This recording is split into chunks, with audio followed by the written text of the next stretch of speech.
Bien-aimés dans le Seigneur, nous sommes dans notre espace Une vie chrétienne de qualité. Nous voulons partager la parole de Dieu na thème moko oyo Saint-Esprit atie na kati na motema na ngai esengeli tolobela yango en tant que bana na Nzambe. Thème oyo tolingi kolobela lelo en tant que bana na Nzambe ezali na Évangile selon Matthieu chapitre 7 tokoki kotanga banda premier kino 5e verset na kotanga pona bino mpe pona ngai moko na kombo na Yesu. Ne jugez point afin que vous ne soyez point jugés, car on vous jugera du jugement dont vous jugez, et l'on vous mesurera avec la mesure dont vous mesurez. Pourquoi vois-tu la paille qui est dans l'œil de ton frère et n'aperçus-tu pas la poutre qui est dans ton œil?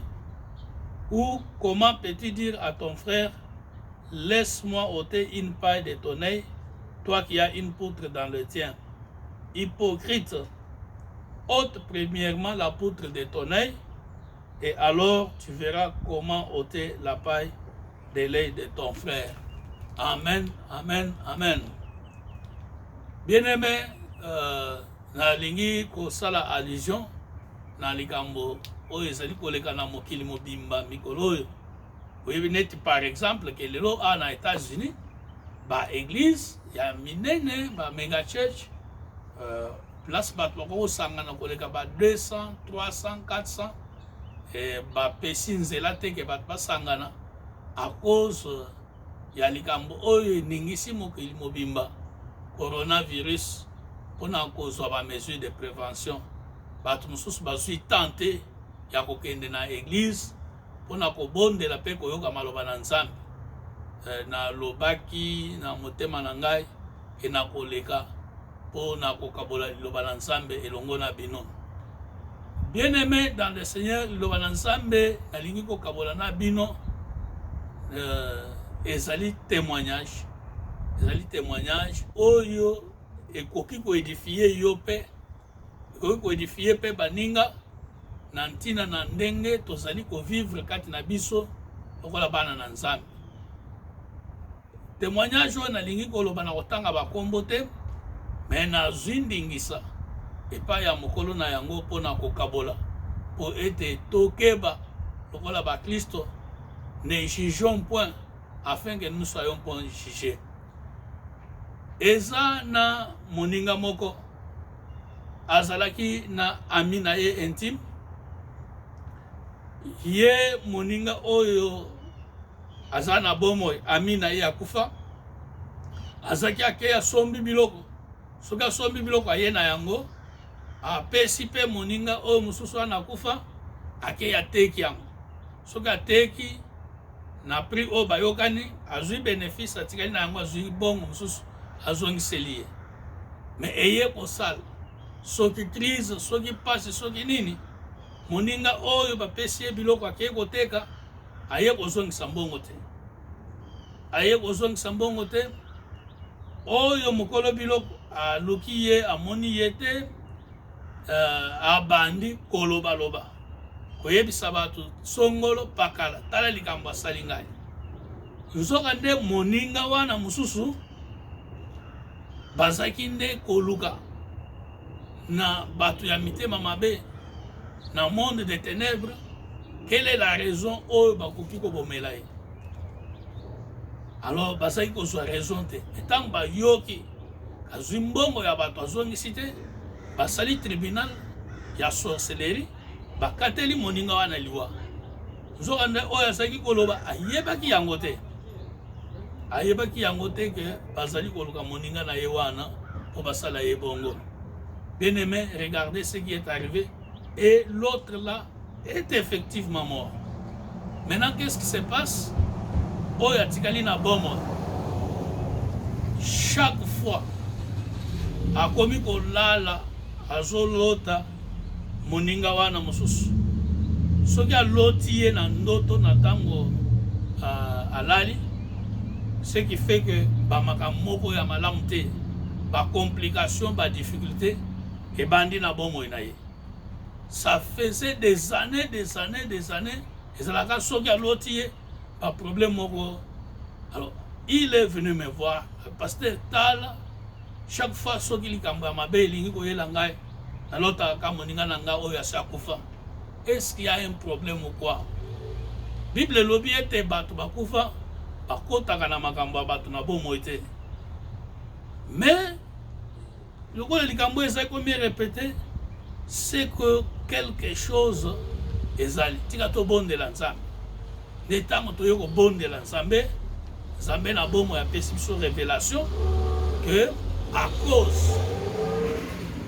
cause ya oyo ye alobaka yango lokola mutu ya motema mabe te alingi koboma moninga na ye alobaka yango lokola mutu azoluka solution nzoka nde bato bayokaka na kati na bango esaki na bato ya mitema mabe oyo bazali koluka liwa ya moninga wana.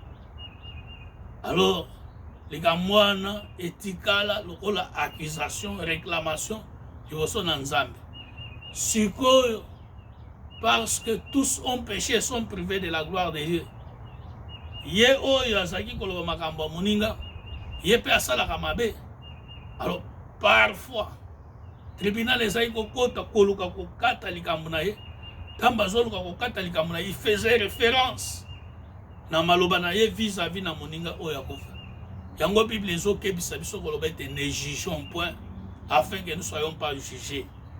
Basaki koluka koutiliser lolenga alobaka mpo na moninga lokola jurisprudence, lokola base légale pour na kosalela ye mabe.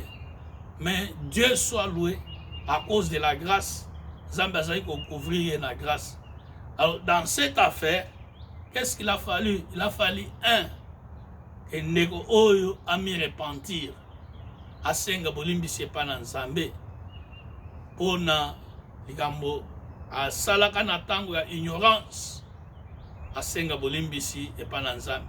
Tala mokonzi na biso Yesu Masiya ntango bato bazosala ye mabe, il ne portait pas accusation devant le trône de Dieu. Azali kobondela nzambe lobete Père pardonne-leur car ils ne savent ce qu'ils font. Parce qu'ayebaki ke soki a porté accusation et kokoma instrument ya Satan pona komema liwa na bongo ya bato. Biso mpe esengeli tozala bongo. Alors moninga oyo esengelaki asenga bolimbisi epa nzambe. Pe deuxièmement azwa engagement ya kosalaka susu bongo te. Bible ezoloba ete si ton frère a péché, va le trouver. Pierre aye kotuna soki nakolimbisa ndeko na nga combien de fois? Jésus lui a dit 7 fois, 70 fois. Alors, vous comprendre porter à pardon ndenge Jésus azali ko l'acception yango. Soki o pardonner mutu et servir liboso na nzambe, lokola jurisprudence pona yo pe nzambe akolimbisa yo. Bazali koloba na biso ete pardonne-nous comme nous avons pardonné leurs fautes. Si vous pardonnez, ça va vous pardonner. Mais si vous avez pardonné, vous avez mis en difficulté. Ndeko wana aye komi repentir pona likambo salaka na tango ya ignorance. Pe aye kosenga nzambe bolimbisi koloba na nzambe ete azali kolimbisa bato nyonso basala ye mabe pe kosenga ete pardon na nzambe ekouvrir bongo na ye. Ne jugeons point afin que nous soyons point jugés. Makambo mosusu ekoyela yo na bomoi na yo yo koyeba te, mais eza par rapport ya makambo yo pe osala bato. Satan akenda kolokota ba makambo wana peut-être yo so bosana aye kotelemisa yango lokola ba réclamation légale. Mais une chose est vraie, fais un examen sur ta vie pour na kotala oloba mabe contre bato boni. Yo koyebisa mutu likambo ya moninga yo yebi motema na yete. Il y a des gens qui racontent les histoires sur leurs femmes, sur leurs enfants, sur leurs maris, sur leurs frères et sœurs. yo yebi bato yo zo yebisa makambo wana nzoka nde bazali koluka liloba moko po baexécute jugement ya monde de ténèbres basangani na bato ya libanda na bato ya famille babandi koluka liwa ya moninga so babomi ye tu seras la prochaine personne oyo bakocible bakoutilize yango lokola base mpona kobanda koréclame. Ne jugeons point, par contre pardonnons. Sans tozali kopardonne nzambe azali kocouvrir biso na pardon wana. Ne jugeons point afin que nous ne soyons point jugés. Mesure oyo kozwela bato bakozwa yango mpe mpona yo. Longwa na ignorance tika kobeta masolo ya bato mosusu epai ya bato bobeta nde masolo na bango epai na nzambe en disant Père pardonne-leur car ils ne savent pas ce qu'ils font. Que Dieu vous bénisse et bénisse sa parole au nom de Jésus-Christ. Amen.